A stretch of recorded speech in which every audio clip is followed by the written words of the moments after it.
Alrighty. So, I last left off where Amanda and I broke up in January. This is freshman year of university. And after we broke up, a week later, she came back to my place and said that she wanted to get back with me, but she didn't want to be in a relationship with me. I don't know what she was thinking, but we were in a relationship. It was just a sex relationship, but we couldn't see another girl.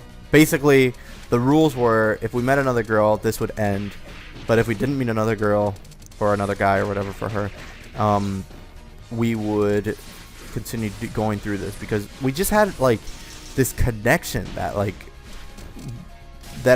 haven't experienced with a girl since Shannon. It was amazing.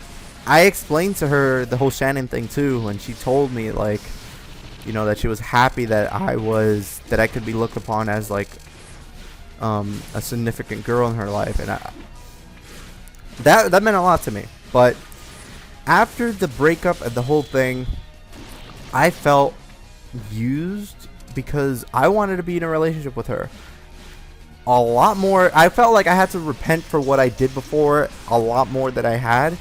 So I would do things like, for example, I would say, oh, let's go to the Cheesecake Factory, which is a restaurant. And she would tell me, oh, okay, let me invite Tanya. And I'd be like, oh, fuck. That would hit me a little because I'm like, are you serious? Like, I'm trying to be a boyfriend and you're bringing in Tanya, which was her roommate. But I don't want Tanya to come.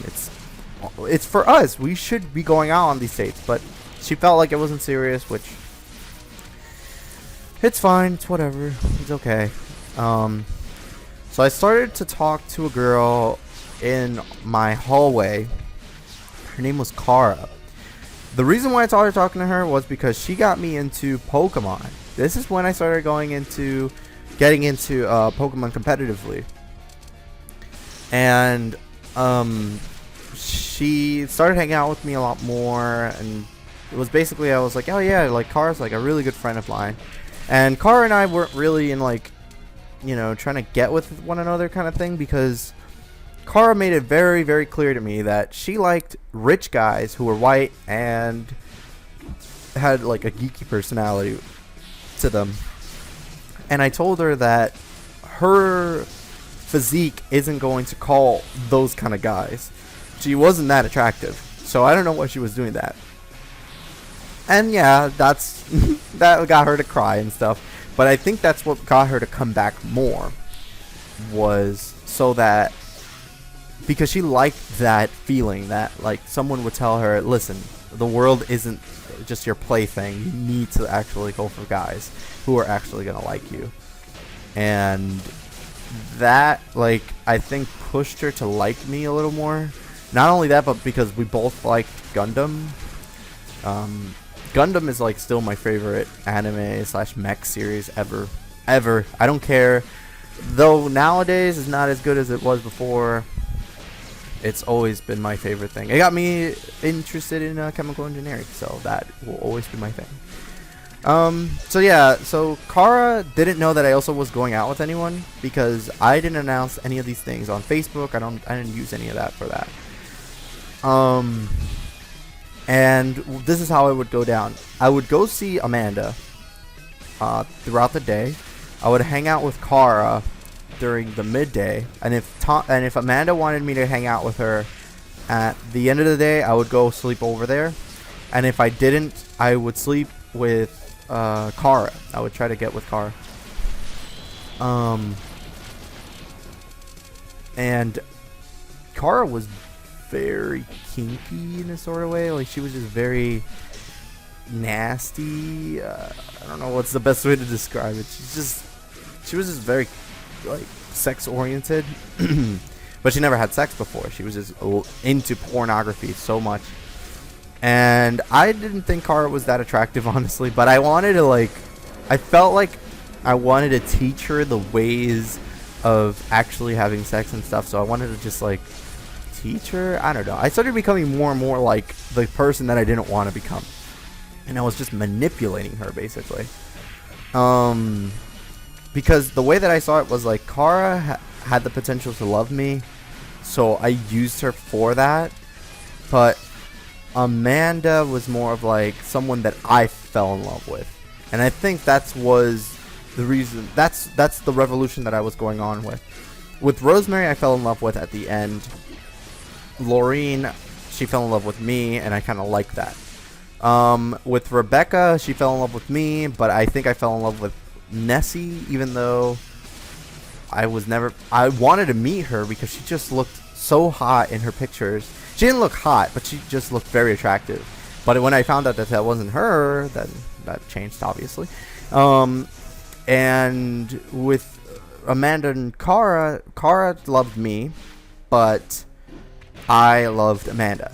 So that's why I felt like every year I was haunted with a curse to just go out with these two girls. So,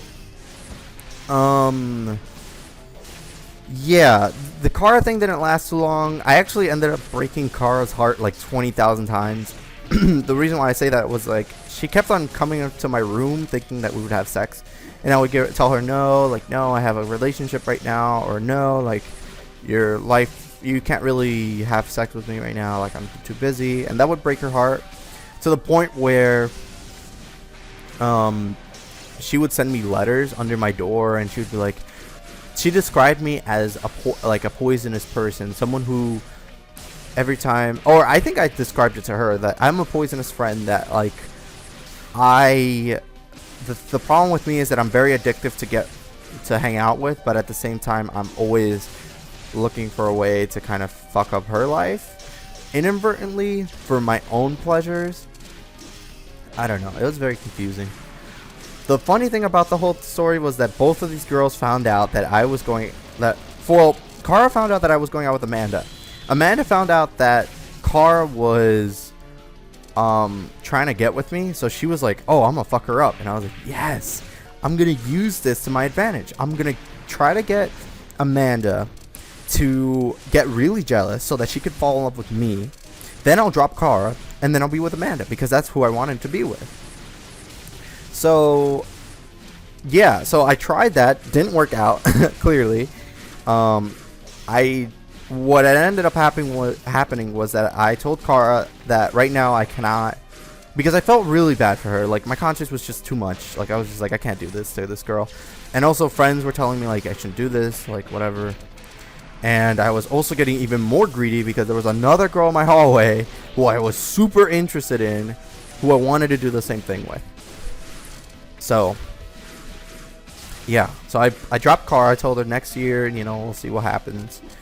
And Amanda, I continued going out with Amanda, but during June or July, she ended up breaking up with me. And the reason why was because she was like, she felt like our relationship wasn't going anywhere.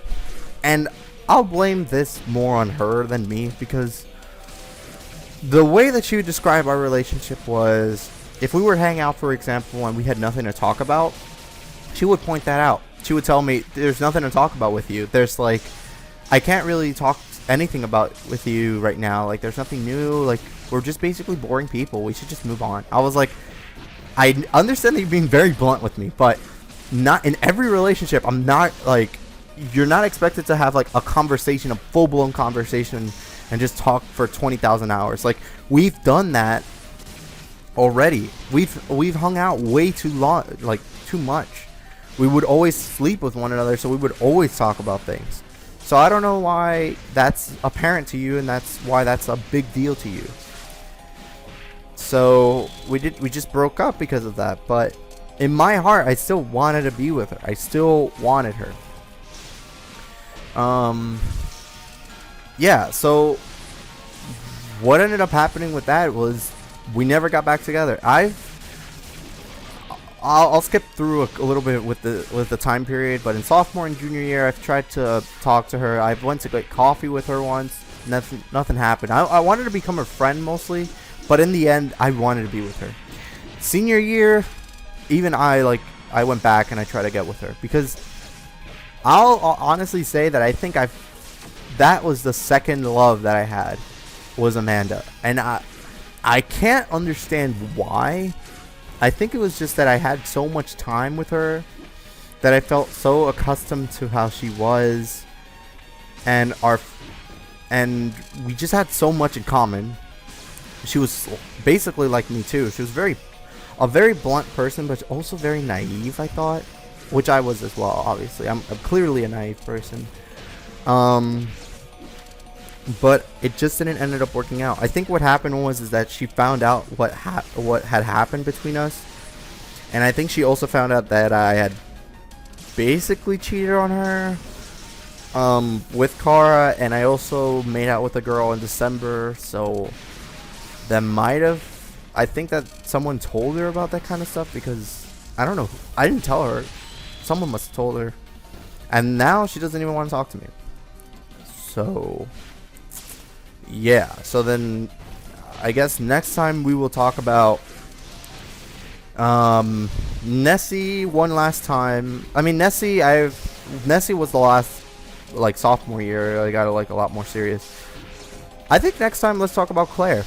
Claire was sophomore year for me. She was the big point of sophomore year. She was also a big part in junior year, because I met Claire sophomore year, but junior year, that's when me and her started to like actually get together and stuff like that, and I felt for her, and I ended up becoming Claire on Pokemon Online, because I wanted to hide my identity. I didn't want the same catfish garbage to happen again. I didn't want anyone to know who I was.